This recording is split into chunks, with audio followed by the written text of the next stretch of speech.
Hello and welcome to Taskmaster Talks with Kevin Sullivan. I'm your host, JP John Paz. Of course, with me is the star of the show, the former WCW and ECW World Tag Team Champion, one of the greatest bookers and minds ever in the history of the business, the Games Master, the Taskmaster, the Devil himself, Mr. Kevin Sullivan. Kevin, how you doing today, sir?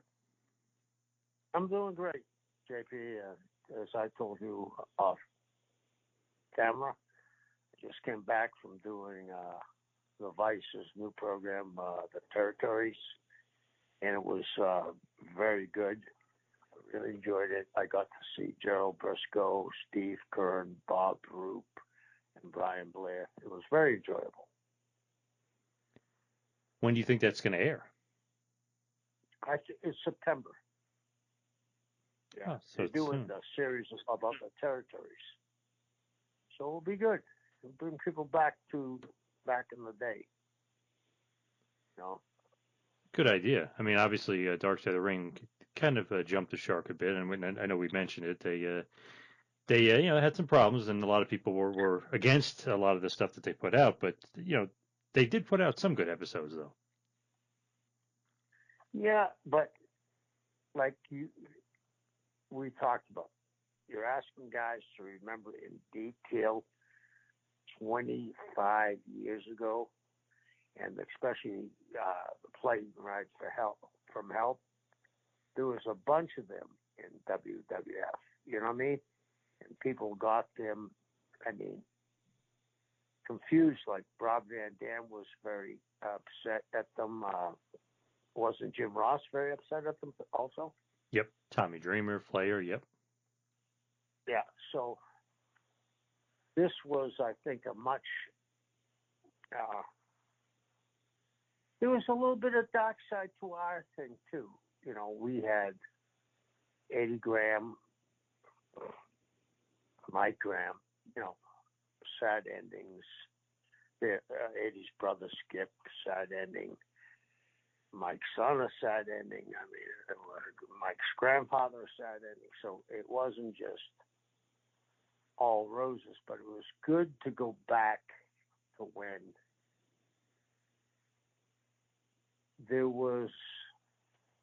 I broke in the business, there were 37 territories.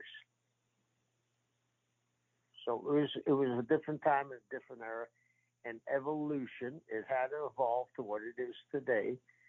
And, you learn from your history. And if you don't follow history, you make the same mistakes again. You think they will ever go back to those territory days? No.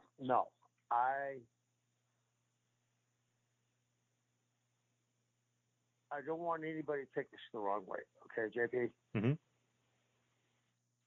Do you remember when Buddy Rogers beat Pat O'Connor for the World Heavyweight title in Comiskey Park? I think it was 61. Yep. Okay. I think there was 36,000 people there. The next week, and there was another event at Comiskey Park, and it wasn't baseball, that drew 43,000 people.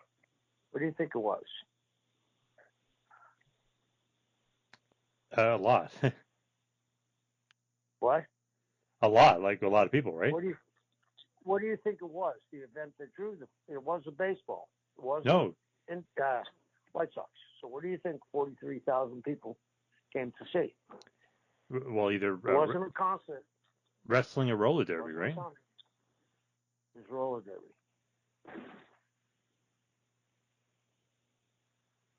Crazy. The deeper UFC gets. Right now, UFC needs another Conor McGregor or Ronda Rousey. And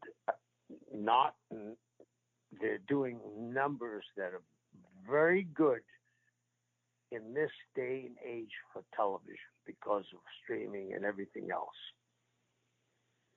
But they're facing, how much longer can the fans want to know about behind the scenes, the real side of the guys, rather than what the matches are? Does that make sense to you? Yeah, pretty crazy.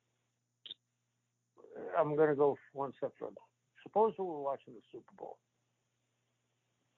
and the guy runs out and steals the ball, and the game's going to be replayed next week. Are you going to watch that? No. Probably for the first time. Are you going to watch it the third time they do it? No, definitely not. We're getting to a point now where I don't want to get political, but politics has really become the reality show. Crazy reality. So they're doing wrestling better than wrestling is doing. I mean, they have great baby faces. They have great heels. They have, baby faces and heels. They have their Clint Eastwoods. They got their big-time villains on the other side. They got the country split between two ways. Everybody's watching this. We should take a notice of what they're doing and go back to, let's tighten up our business just a little. You can't go back, as Jimmy Cornette says, put the toothpaste back in the tube. You can't do that. But just let's close it up a little like The Undertaker did for all those years until now. Just a little. I'm not saying as much as he did, but just a little. So they start to say, well, maybe this guy's, hey, they pay to see Brock and Roman, right? Mm-hmm. Is Brock and Roman, are their matches solid? Always.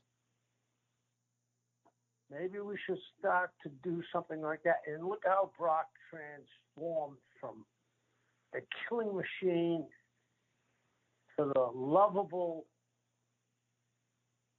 goof in high school that lived out in the woods, right?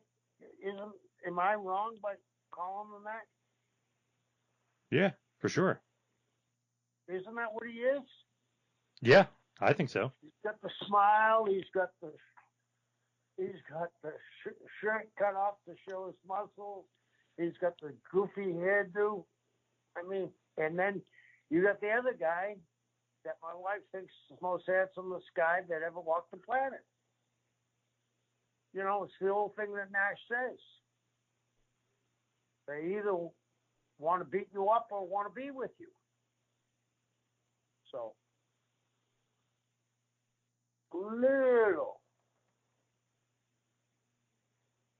And buy every guy that is working at a company or gym membership. Seems that a lot of guys in AEW are not in, not in bad shape per se, but they're not in wrestling shape, I don't think. Anyway, even the guys that left NXT are in AEW now. They look different. They definitely haven't been hitting the gym. Haven't been hitting the gym? I'm sorry. No, definitely not. A couple of them, definitely not. I just had watched the Sabu interview on YouTube. And his uncle, the Sheik, told him at the beginning of his career, when the guys that pay to see you look better than you, you're only going to go so far.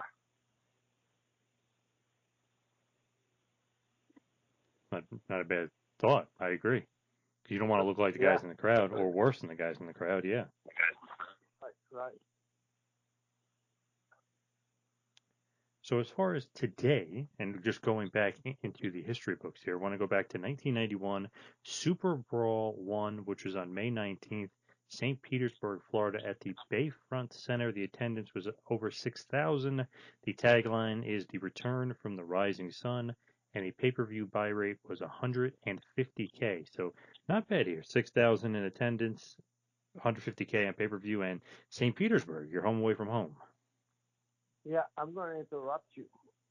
That's 150K with a guy that wasn't a regular on our TV against Ric Flair that didn't speak very good English.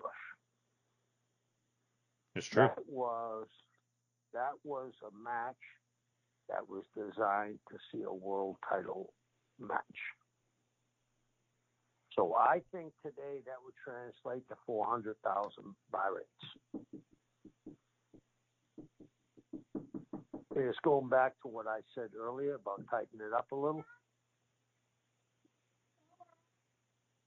There was no gaga going into that match. And John, I'm on the phone, buddy. WWF at the time Tell me later. had a huge jump on us, right? So there were people that were tuning in to see.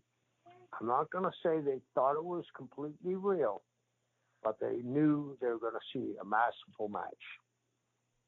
What do you think Absolutely. about those comments? Absolutely, because, I mean, you're going to definitely see a big title match, plus the fact that it was a rematch from the WCW New Japan Super Show that was kind of clouded in some controversy. It was just interesting the way it was done. It was from March 21st, 91.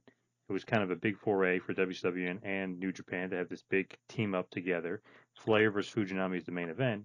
Interesting, though, when obviously it was 65,000 people in the Tokyo Dome. So I mean, it's a huge show, headlined by Flair and Fujinami.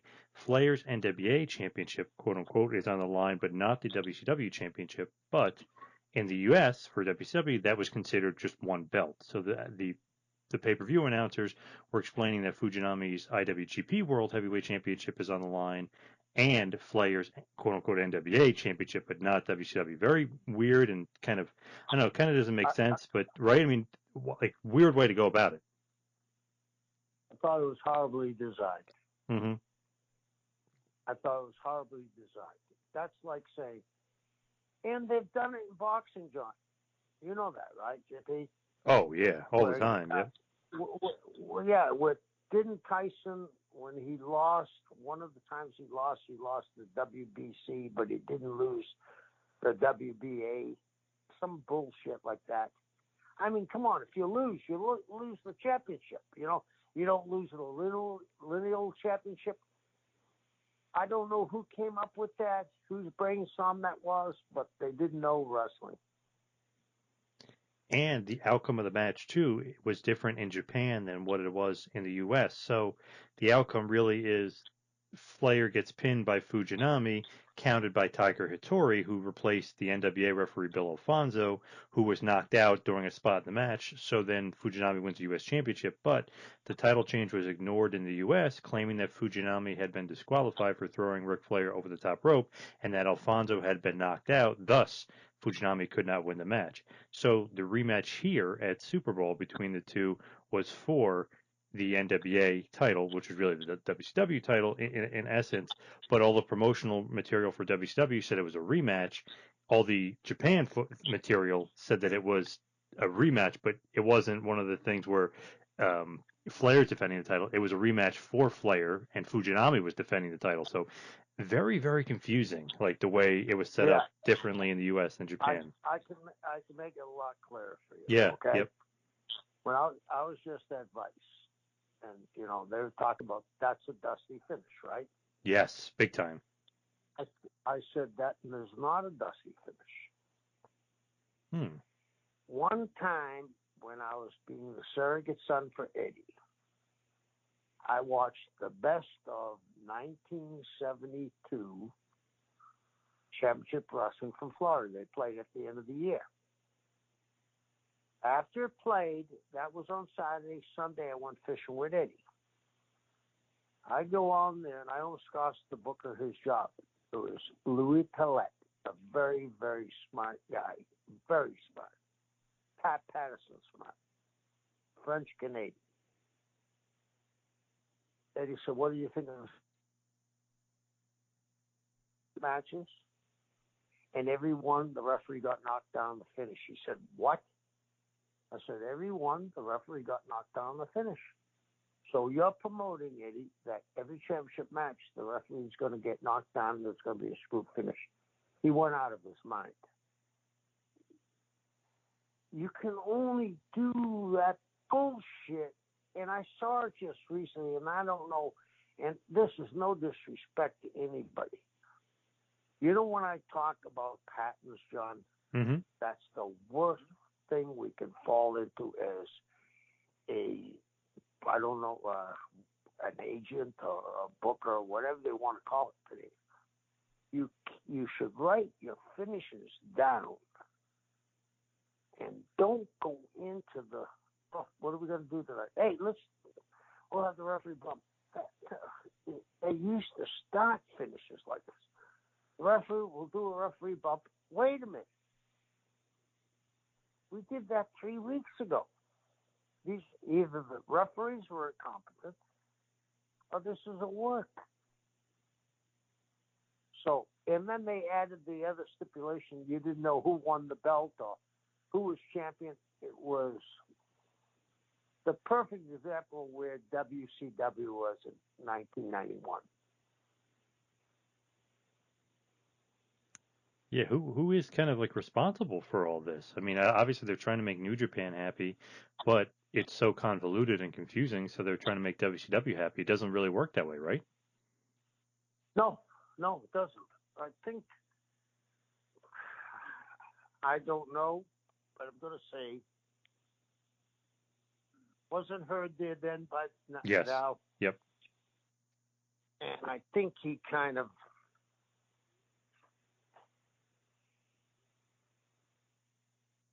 possessed to him at the time. Do you know what I'm saying? Because this is TBS, and they're going to think, well, TBS had to hire somebody that knows everything about pro wrestling, right? And I think they probably listened. They were in a state of shock, but they said, well, that's what they probably do in the U.S.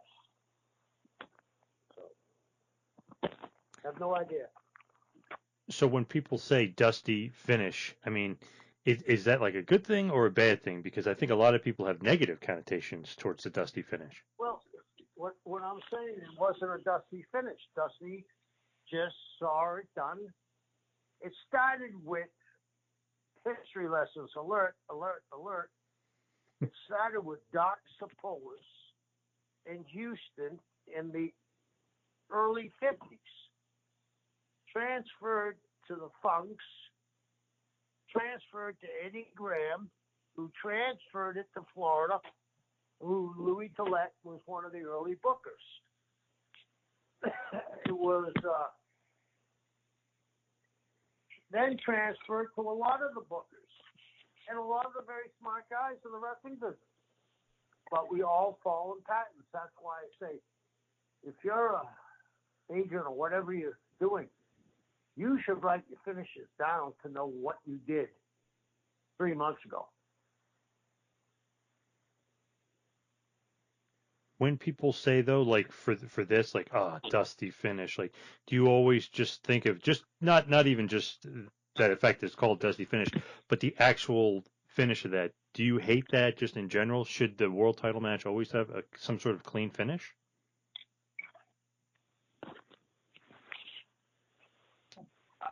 Again, it's not a Dusty finish, but Dusty gets the blame for it because it was saw on national TV when Dusty was in power, right? Mm-hmm. Yep. What do you think? Remember I told you about Goldberg? You remember I told you about Goldberg when they told me he was going to lose? I said, let him turnbuckle Kevin, charge. Kevin moves out of the way. He hits the post. He comes out. Kevin power bombs him and beats him. I said, let's have him lose the way he got there. Not cattle prod, 12 people, 16 pairs of handcuffs, a partridge in a pear tree, and 6 singing swans. I just believe that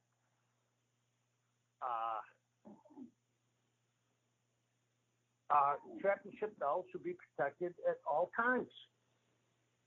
And they're doing a great job with it with Roman Reigns. No doubt about that. It's just interesting here because, like, if you look at the actual promo poster, Return from the Rising Sun, Flair's holding the belt, Fujinami's holding the belt. like there's only really one way to kind of promote it. It's like champion versus champion. But just because of all the convoluted finish with the New Japan WCW Super Show, it's almost like who the hell really is the champion? And depending on which country you're in, that's how you got to figure it out. But it's almost like, man, they couldn't just make it straight. Like, so is Flair really booking at this point, though? Or I know you're part of the committee too, but is Flair like the head guy okaying all this? No, I think this was one of those deals where Jim had stepped in on this, meaning Jim heard that he was dealing with the Japanese, and that they both were agreeing to every term the other guy threw at them. I don't think the Japanese were happy with the finish. No, definitely not. They couldn't have been. But, you do have a big return match here. Obviously, 65,000 for New Japan. I mean, you guys only draw 6,000 here. Were you guys trying to get more of a relationship with New Japan? Because they were super popular at this point. Oh, yeah. Yeah, we certainly were. I mean, they're doing how many people? 65,000? Yep. Who wouldn't want to get in the bed with that, right? Yeah. I think we blew that deal, too, this way. Rather than having some goofy match with the ding-dongs on, right? Let me ask you, you're going to see the ding-dongs versus the interns? Or are you going to see an angle from Japan with Fujinami and Jumbo Tsuruga? Which would have done better on the TV? I would think that Jumbo and Fujinami, I mean, the Ding Dongs was a terrible gimmick. But right. Yeah. I was beating the drum for that because I saw where Hurd thought he was going to try to out Vince McMahon with goofy gimmicks. And I thought, oof, maybe if we presented that was trying to solidify a Japanese position, that he would go for it. And I thought it would have helped us because the Japanese matches were incredible then. I think more incredible then than they are now.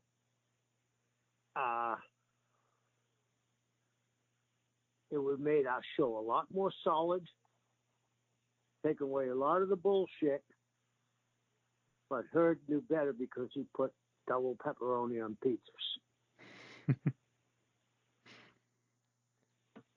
So as far as the actual show, I mean, we're talking about like the build up, and obviously we know what the main event is. But interesting to note here, Scott Hall and Kevin Nash will both be debuting kind of newer characters on this show. As Nash would be Oz, and obviously Scott Hall would be the Diamond Stud. He won't be wrestling on the show, but he comes out for a little thing with DDP, and he shows his his newfound charisma and cockiness as the Diamond Stud. So just kind of interesting that those two that duo would show up many, many years later and obviously have a huge impact and be the real game changers of wrestling. Just interesting to note there. Maybe not the best characters.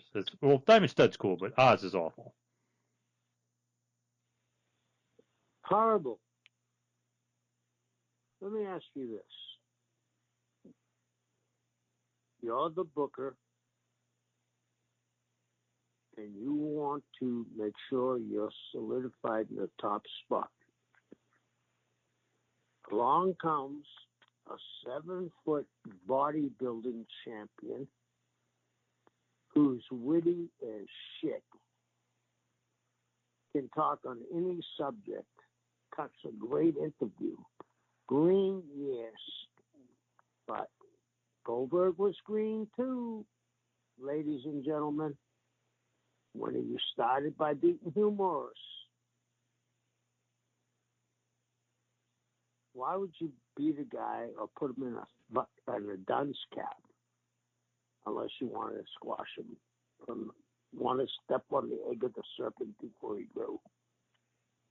Was that a Jim Herd idea? Oz? No. Wow, whose idea was You it? know how much they, Dusty's, you know how much they spent on that set in Orlando? I mean, in St. Pete, where he first came out? Mm-hmm. How much? Over 120 grand. That's 25 years ago, 28 years ago. Wow, what a ripoff. What a misuse of money, too.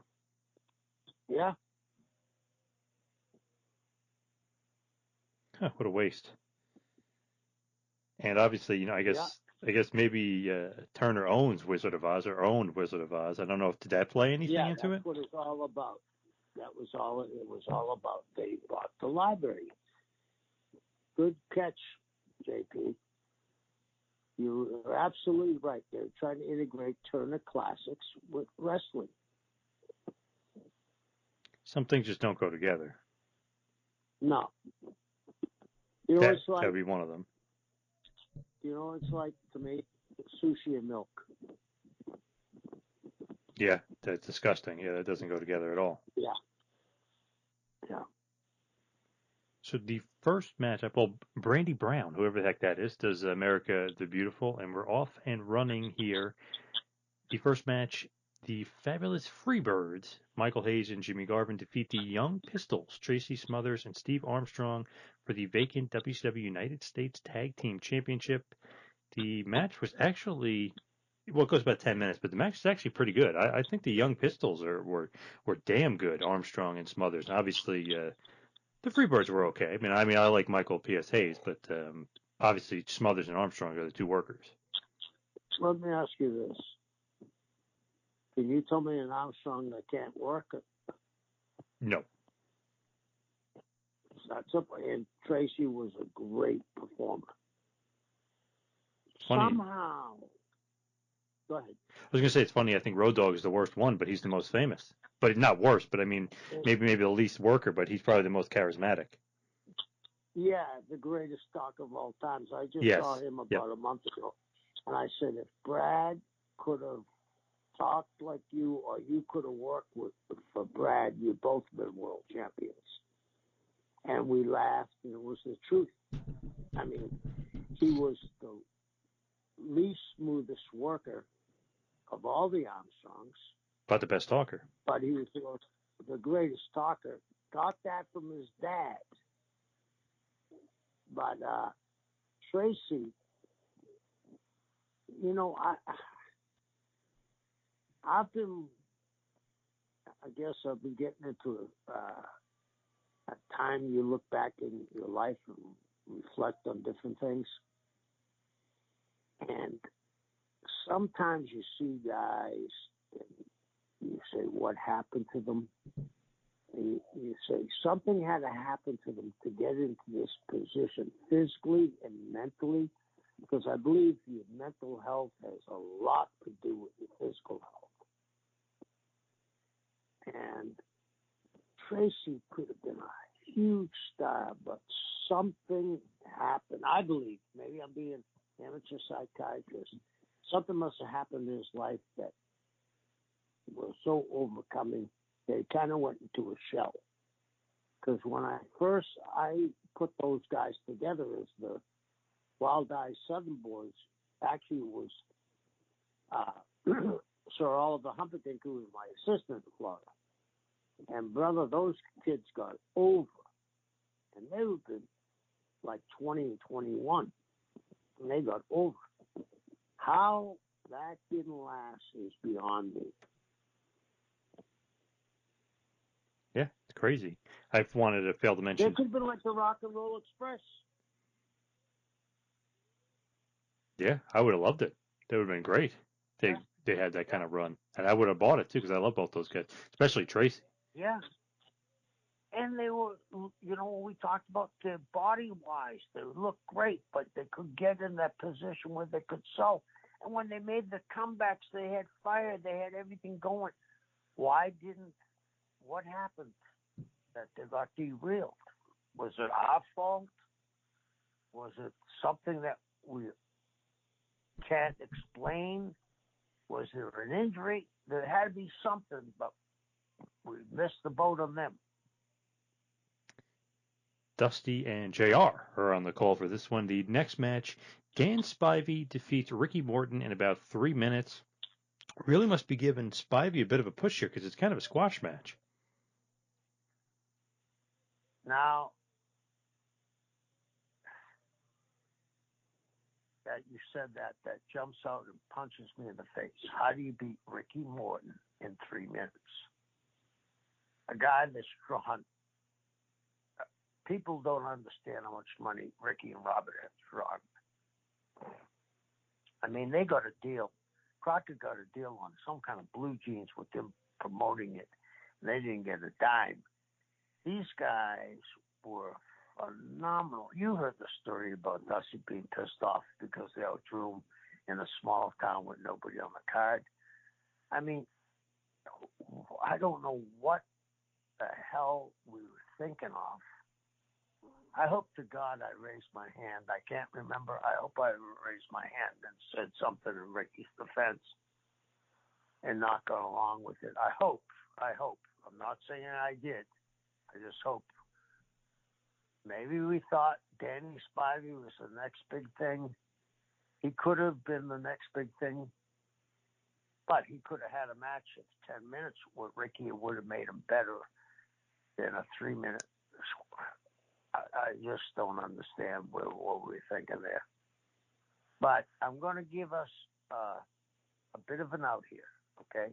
Not saying we're right, but Herd loved the big guys. And he didn't understand who Ricky Morton was. So maybe we got the pressure that way. And not burying Ross, but he might have come to us and said, listen, Herd wants Ricky beat in 12 seconds. And we maneuvered something for 3 minutes. I'm not sure. I'm just saying he was off the charts on big guys. Jim Herd. Next matchup. That's why he carried the grudge with Flair, so long, because he thought Flair made Scott Steiner look bad the time they worked. The Clash of the Champions, wasn't it? Mm-hmm. Yes. And he held that against Rick forever. Interesting. Look at that. Speaking of Herd liking big men, Nikita Koloff is back, and he's got to earn his title shot. He wants Luger, he wants the U.S. title, but he's got to earn it. So he's going to wrestle Tommy Rich and beat him in about 4 minutes. Kind of just, I guess, re-solidifying Koloff as a monster, right? Yeah.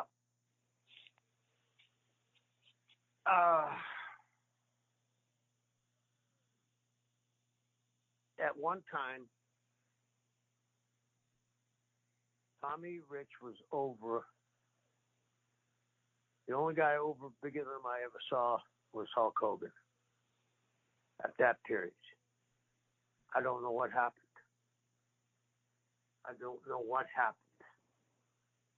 And when he came back,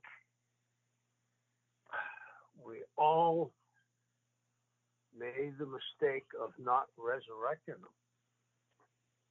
So I just don't know what happened. I don't know if we thought his run was through. We blew that. We surely had enough guys that we could have put in there that Nikita could have beaten and got over rather than sacrificing Tommy Rich.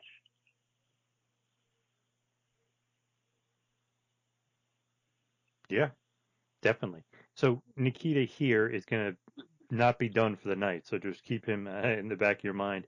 But the next match, Dustin Rhodes defeats Terrence Taylor with Alexander York and Mr. Hughes. Pretty good match, goes about 8 minutes. Pretty good for Terry Taylor here, aka Terrence Taylor. You know, obviously he's the head of the York Foundation. But he's got Alexander York, he's got Mr. Hughes, he's got a whole production here. But Dustin Rhodes remains undefeated here, as Jim Ross mentioned, and gets the big win. I thought Dustin was a great talent. You know, Dusty was also living vicariously through him. I don't think Dustin gets the credit he deserves as the worker he is. I mean, everybody goes gaga on Cody, and rightfully so. But I happen to think that Dustin is as good a worker as Cody. And I think he might have had a tougher road to hoe than Cody. So I respect all the roads, but I really respect Dustin. He was the first one to follow Dusty's footprints, and that's very hard to do. Huh? How'd you like to be LeBron James Jr. now, where everybody's saying he's the greatest of all time? How would you like that? Huh? Is that absurd? Yeah, it's crazy. Yeah. Kids in high school, he's the greatest of all time. That's what they were saying about Dustin, the natural, remember? Yeah, oh yeah. Natural as can be. Yeah. Yeah. So the next matchup, Big Josh defeats Black Bart, your old buddy Black Bart, in about 4 minutes. Really, the only thing to note here is, it's kind of an okay match, but Big Josh comes to the ring with 2 live bears. That was kind of the most memorable thing. Say that, you broke up. I'm sorry. He came to the ring with 2 live bears. Pretty nuts. Absolutely. Absolutely nuts. I don't care how well trained. What if one of them had a bad day? Nobody asked the bear, how you feeling today? If Josh stepped on his foot and turned around, swatted Josh, and then ran off the audience, when you're talking about us, I'm not going to get real heavy details on this, but you remember when I walked Kevin Nash into the ring? Yeah, as the Wizard? Oh, I was just about to ask you that, because the next match, Oz is up. He beats Tim Parker in 30 seconds. I was going to say, were you the Great Wizard at this point? Yeah, do you remember that monkey? Yes. Uh-oh. That was his last appearance. Uh-oh. I don't know if they edited out what happened, but it was crazy. Damn. I guess it's not good to work with, what do they say? It's not good to work with children and animals? Animals. WC Fields said that. Not good to work with children and animals. The monkey almost took my hand off. Man, it's crazy just to think like, okay, they're spending $150,000 or whatever, $120,000 on the set. Nash looks like a complete weirdo with Oz. You're dressed up as a little munchkin wizard, and you got a real monkey that's going nuts. I mean, what a horrible production here. My secretary is Judy Garland. She was Dorothy. You remember? Yes. What was her name? Your secretary, Sharon Sadello? Jenny Engel. Oh, Jenny Engel. I'm sorry. Sadello is the executive. Jenny Engel. That's right. Okay. I like to stop and say a thing about Janie. Brilliant woman. Brilliant in the wrestling business. Caught a lot of mistakes. Covered for everybody that ever was on the booking committee that had made a mistake. She would correct it. And she started in the Amarillo territory and was a brilliant woman in the wrestling business, one of the most brilliant women I've ever met, and comes from a wrestling family. And I can't say enough good things about Jenny Ingles. So obviously Oz, the great and powerful, not so much Yeah. with like the actual success of the gimmick. Nobody was buying it. Nobody was enjoying it as far as fans were concerned. I don't mean to interrupt you, but I do that. You get the great and powerful Oz, but you spray paint his hair gray. What the hell was that about?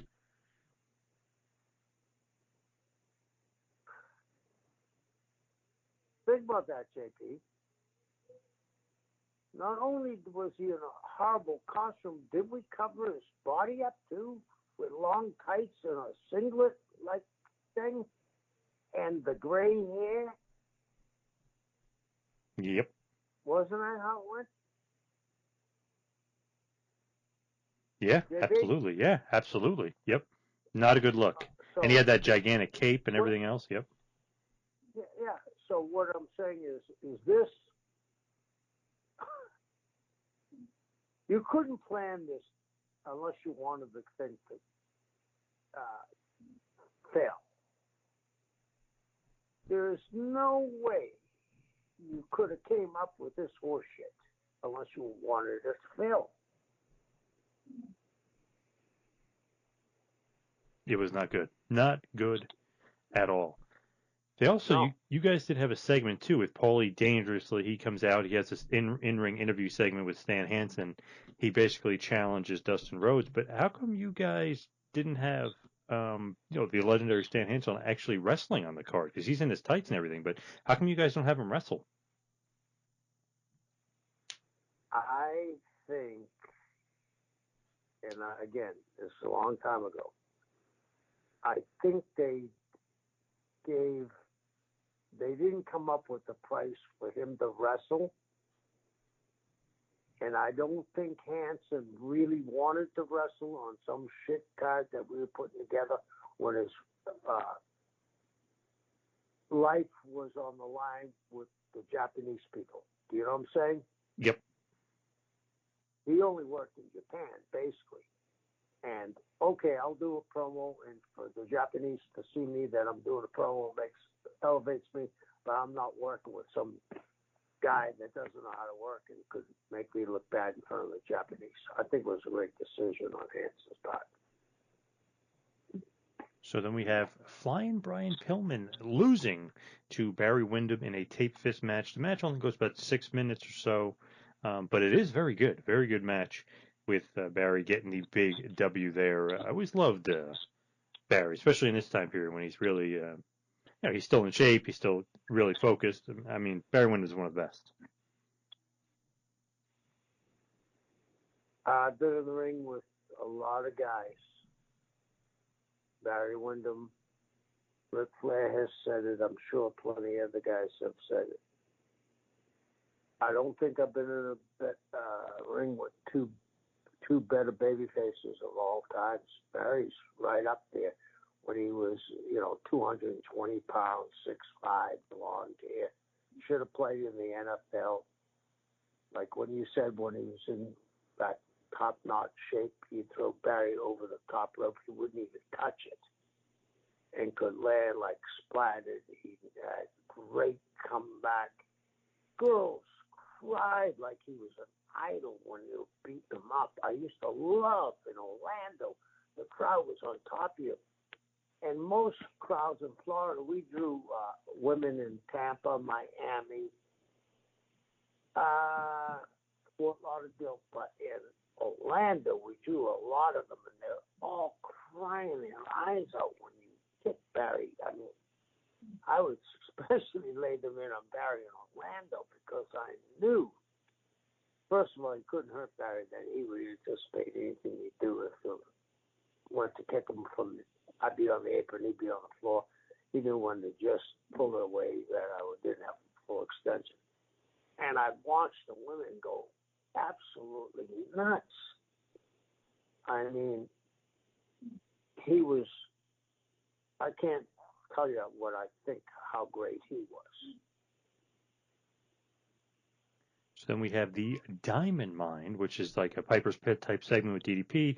He introduces the Diamond Stud, who, by the way, threw a toothpick. So, the WWE saying that the Razor Ramon gimmick was being used as Scott Hall in WCW, the way wrong, because he was actually doing it as the Diamond Stud here. So they were wrong on that. Right. Yeah, they sure were. But I was so glad to see Scott get a chance. And maybe this made the Razor Ramon gimmick click for Scott. I've heard different interpretations. I mean, I don't know if my mind's playing tricks on me, but I know this. I was living in the Bahamas. I was only working on weekends. And I flew into Miami, and I was going to work a Friday night in Fort Lauderdale and fly back. And I was staying at the Marriott Airport.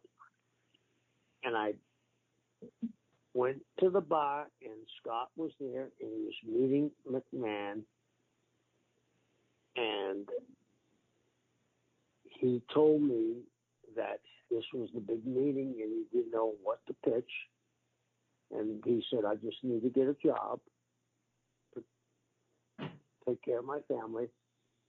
And I said, well, I'm going to be here for breakfast. I don't leave till like 11 o'clock because it was a 30-minute flight. And he said, well, they only eat for breakfast. And he told me that he went in and pitched that idea to Vince, and Vince had never seen the show, never saw the movie. But he said he thought Vince liked it. And then the rest is history. Yeah, big time. Man, did he make a great career for himself. Something that happens next will not be very memorable unless you want to laugh at it, but is a quote-unquote stretcher match between Elegante and Sid. Elegante gets the win in about 2 minutes here. A really, really just quick, awful match. He actually gets the win with the claw hold. He just puts the claw on him, then pins him. The stretcher isn't even involved or used in the match. I don't know why they called it a stretcher match. Then Sid is gone, literally. He disappears and goes to the WWF, and eventually SummerSlam 91, he'll be the referee in the match made in heaven, aka really the match made in hell, when it's Hogan and Warrior against the original Three Faces of Fear, the original Triangle of Terror of Slaughter, Adnan, and Sheiky Baby, aka Colonel Mustafa, but that's a different story for a different day. Elegante gets the win here. You come back out with one-man gang, and you finally use a stretcher as you try to beat up Elegante with it. He no-sells it, and you guys run away. Yeah. Pretty bad all around. You guys coming down kind of saves it a bit, but Sid Elegante, not good. No, and think about this. That was done on the fly. Us coming down the gang. That was not scripted. You got to realize Turner had signed Elegante to the basketball contract, and he couldn't play basketball. And he decided, well, I'm going to transfer it to wrestling. And again, Herd loving wrestling. Big guys in wrestling thought, oh, this is it. Well, we couldn't have chased Sid out of there any quicker if we used the blowtorch. You know what I mean? Mm-hmm. But that came from above, and I'm pretty sure that Gang and I did that on the fly because the stretcher wasn't used. I said, what the hell is going on here? But a lot of bad shit. Oh, yeah. So then the next matchup, Hacksaw booked Reed versus Ron Simmons in a cage match, and Teddy Long must be suspended over the ring in his cage of his own. Ron Simmons gets the win here in about 10 minutes. Not really a bad match. It's actually a pretty good match here between these two, as this is really the breakup of Doom, as Ron Simmons is about to get a big-time push of his own. Yeah, you know, a lot of people don't remember how over Hacksaw was. I mean, just like They were running 3 to 4 towns a night. No, Hacksaw Butch Reed, aka his old nickname. So it's Ron Simmons against Butch Reed. Oh, I'm sorry. I thought you said Hacksaw. Hacksaw Reed. Yes. His old funny nickname. Yep. Two athletes. Yep. What two athletes? Butch didn't get his just due. Ron did, and rightfully so. But Butch was maybe not quite the athlete Ron was. I mean, Ron came in 5th in the Heisman Trophy competition as a defensive lineman. Am I correct? Oh yes, very good. He surprisingly like to be considered that. Given the fact he's a defensive lineman, you're never considered. So that's how good he was. Yeah, I mean, he was. I don't think any lineman has ever gotten that kind of voting. Butch played in Kansas, right? A lot of. I knew the Patriots drafted a lot of guys from Kansas, Mm-hmm. and Butch had those 22-inch arms. He could work, and he was a great person. But Ron was going to be the breakout star. I was there when they broke Ron in Florida. Great guy. Next matchup, the Steiner brothers, Rick and Scott, who are the WWE World Tag Team Champions, defeat Sting and Lex Luger in about 11 minutes, and arguably one of the best matches of all time, one of the greatest tag team matches of all time. This match is awesome. The crowd is crazy. I think Meltzer didn't give it 5 stars, but he should have because it's a 5-star match. Unbelievable showing here from the Steiners, Sting and Luger. Nikita Koloff comes out and once goes to attack, Luger hits Sting instead. There's some issues there. Steiner Bros get the win after all the confusion with Koloff and Sting, and then Sting and Koloff are fighting in the back, which leads to a big feud between those two. But man, great tag match. Yeah, and I have to give it to the Steiners. They knew where their bread and butter was going to be, and that was whether they had been in Japan or not. This wasn't the idea. They were going to give them everything and then ask for a raise because they had a hell of a match. I remember that. The next match, Bobby Eaton defeats Arn Anderson in a singles match here for the WWE World Television Championship. Bobby Eaton and Arn have a pretty much, I wouldn't say instant classic, but a great match here between those two. Eaton is the new television champion. Good stuff here between those two. How could you not have a great match with those guys? Think about it. Bobby Eaton. I mean, could you imagine if Bobby could have talked? Oh, forget about it. Yep. What kind of money he would have drawn? And then you have a guy that could talk and was a great performer. I would have loved to have seen a program with those two. But during that time, we were so short-sighted. And the other thing, Hurt hated Bobby's work, and he hated Arn's work. Could you imagine that? He's clueless.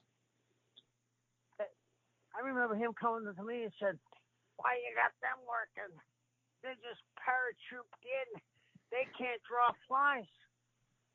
I looked at him and I said, "Yeah, they can work." Yeah, but they don't. I mean, he was wow. And then the World Championship is up next. Ric Flair defeats Tatsumi Fujinami. The match goes about 19 minutes. Very good match here from these two, and I know we kind of talked about a lot earlier and explained all the controversy that kind of was surrounded before it, but now we get a decisive winner here as Flair rolls up Fujinami. Kind of a little bit of a surprise here, but Bill Alfonso, who's the ref, makes the 3 count. So Flair wins the rematch here and wins technically the title back, but really, according to WCW, he just defended his title and regained it. Yeah. Bad decision. What do you think, though, overall of the show? Because there's some really good matches in here. So what do you think overall of the show? I kind of lean towards middle, but heading down. I think if we wanted to really solidify our deal with Japan and absolutely been able to get more, even though we did great. If Fujinami had won that belt and we brought him over and we put a manager with him, a la Gary Hart, we could have turned Rick into Rocky trying to get the title back from the Russian. Do you know what I mean? Yep. And it would have been solidified our business. We could have gone over there and had Rick try to get the belt and have not a dusty finish, but a controversial finish where maybe the referee's counting and Fujinami's got his foot on the ropes, 1, 2, and we freeze frame it. Did the referee's eyes come up and see it? He still counted 3. There were so many things we could have done. We could have had Rick bleeding and Fujinami bleeding, and the referee stop the match and go over and raise Fujinami's hand. They ask why. Oh, because Flair was bleeding too much. I mean, we could have done some stuff and really, really solidified our deal with Japan and brought over some solid workers. Well said. Let's head towards the plugs. You can follow us on Twitter and Instagram at 2Man Power Trip. Check out the website, tmptempire.com. And, of course, you could follow Kevin on Instagram at Taskmaster Talks. And head over to Pro Wrestling Tees, ProWrestlingTees.com, and visit the Kevin Sullivan store. Kevin, what else you got going on? Well, I'll be in 2 weeks. I'll be in Brooklyn, and after that, the week after that, at the end of the month, I'm in Toronto for 3 days. So our friends that love the show and like the show, come and see me, and we'll talk. Great stuff, as always. Thank you, everybody out there, for listening. We'll see you right back here next week for a little Taskmaster Talks. Thank you for watching the Hannibal TV. Please help me out and like this video, then click the subscribe and get notifications buttons so you don't miss any of my latest shoot interviews, match videos, or news updates. Follow us on Facebook at The Hannibal TV for more live streams and videos. And while you're at it, follow us on Instagram and Twitter at The Hannibal TV.